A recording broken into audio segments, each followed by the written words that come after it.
দেখো এর আগের পার্টে আমি তোমাদেরকে বলেছিলাম যে সপ্তমীতে আমি নর্থের দিকে ঠাকুর দেখতে যাচ্ছি। ঠাকুর দেখতে গিয়ে কি কি কাণ্ড হলো চলো সেটাই আজকে তোমাদের সাথে শেয়ার করব। তোমরা এমন কিনা জানি না, কোনো জায়গায় যেতে গেলে যদি আমাকে সাজগোজ করতে হয় তাহলে আমি এত লেট করি, যখন কোনো তাড়া থাকে না তখন আমি একটু আস্তে আস্তে সাজগোজ করি, আর যেই তাড়া বেড়ে যায় সেই ঝটপট করে সেজে গুজে নিই। যেখানে এসে আমাদের দাঁড়ানোর কথা ছিল সেখানে এসে আমরা দাঁড়িয়ে পড়েছি ওর বন্ধু আর বন্ধুর জিয়ে আসবে তাই। কিছুক্ষণ ওয়েট করার পর তারা চলে এসছে, চলো এবার আমরা বেরিয়ে যাই। যেটা বলছিলাম, যখন তাড়াহুড়ো করে সেজে গুজে বেরোই কখনো কখনো কানের পড়তে ভুলে যাই, কখনো টিপ পড়তে ভুলে যাই। এমনিতেই আমি আরো দুজনেই ভিড়ভাড়টা একদমই পছন্দ করি না, কিন্তু দুর্গাপুজোতে ঘুরতে এসে ভিড়ভাড়টা হবে না এটা কি হতে পারে বলো। আমরা ভেবেছিলাম যে এই জায়গাটার প্যান্ডেলটা দেখে যাব, কিন্তু এখানে এত ভিড় মনে হচ্ছে 2-3 ঘন্টা লেগে যাবে। তখনই দেখা হলো গোপাল দাদুর সাথে, আর গোপাল দাদুর কাছে থেকে একটা ভালো আইডিয়া নিয়ে আমরা চললাম একটা প্যান্ডেল খুঁজতে। গোপাল দাদুর আইডিয়া মানেই তো ইউনিক। আমরা এমন একটা প্যান্ডেল খুঁজছিলাম যেখানে অল্প লোকজন থাকবে। প্যান্ডেলটার বাইরে তো অসাধারণ লাগছে, চলো এখন ভিতরে ঢুকে দেখি। যখন তোমরা ভিডিওটা দেখতে পারছো তখন দুর্গাপুজো পেরিয়ে গিয়েছে। ভিডিওটা এডিট করার সময় আমার মনটা খুবই খারাপ লাগছে।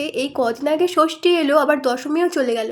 মাঝের দিনগুলো যে কি করে কাটালাম। মায়ের মায়া ভরা মুখটা দেখো কত সুন্দর লাগছে। ওকে বললাম যে চলো কয়েকটা ফটো তুলি। কয়েকটা ফটো তোলার পর আমরা চলে আসলাম বাইরের দিকে। বাইরের দিকে এসেই দেখতে পেলাম যে মেলা, আর আমার চোখ যেটাতে আটকায় সেটা হলো ঝুমকা। ভাবলাম যে আজকে আর ঝুমকা কিনবো না, আগে যাই গিয়ে গঙ্গার পাড়ে ঘুরে আসি। সেই দুপুর থেকে ঘুরেই যাচ্ছি, এখনো পর্যন্ত কিছু খাইনি, খুব জোরে খিদে পেয়েছে। তাই এখন সবাই মিলে যাচ্ছি পাশের একটা ক্যাফেতে। ক্যাফের মধ্যে চলে তো আসলাম, এবার কি খাবো সেটাই আমরা ডিসাইড করছিলাম। খাবারগুলো অর্ডার দিয়ে অনেকক্ষণই বসে থাকতে হয়েছিল, আর সেই সময়গুলো আমরা ফটো তুলে আর মারপিট করে কাটিয়ে দিয়েছি। ক্যাফের মধ্যে রোমান্টিক গান চলছে আর আমরা দুজন ঝগড়া করে মরছি, কি সুন্দর ব্যাপার। এই দেখো আমাদের খাবার চলে এসছে। আমার জন্য স্পেশালি ছিল মোমো, আর চিকেনের আর একটা ডিশ ছিল, তার নামটা আমি ভুলে গিয়েছি। আমি তো মনের খুশিতে মোমো খাচ্ছিলাম, হঠাৎ ও আমাকে বললো লঙ্কা খা। লঙ্কাটা খেয়ে দেখলাম এটা ক্যাপসিকাম। যাই হোক এখানকার খাবারগুলো খুব টেস্টি ছিল। এই 2 মিনিটের ভিডিও দেখে তোমাদের মনে হচ্ছে এই গেলাম আর এই ফিরে আসলাম, কিন্তু একদমই না। বাড়িতে আসার সময় ও বলছিল যে আমরা লং ড্রাইভে গেছিলাম নাকি ঠাকুর দেখতে গেছিলাম। একটা প্যান্ডেলেই আমরা ঢুকেছিলাম, আর বাকি যে কটা ঠাকুর দেখেছি সব কটাই বাইকে বসে। ভিডিওটা ভালো লাগলে লাইক করে দিও, ফলো অ্যান্ড সাবস্ক্রাইব করতে ভুলো না কিন্তু। রাধে রাধে।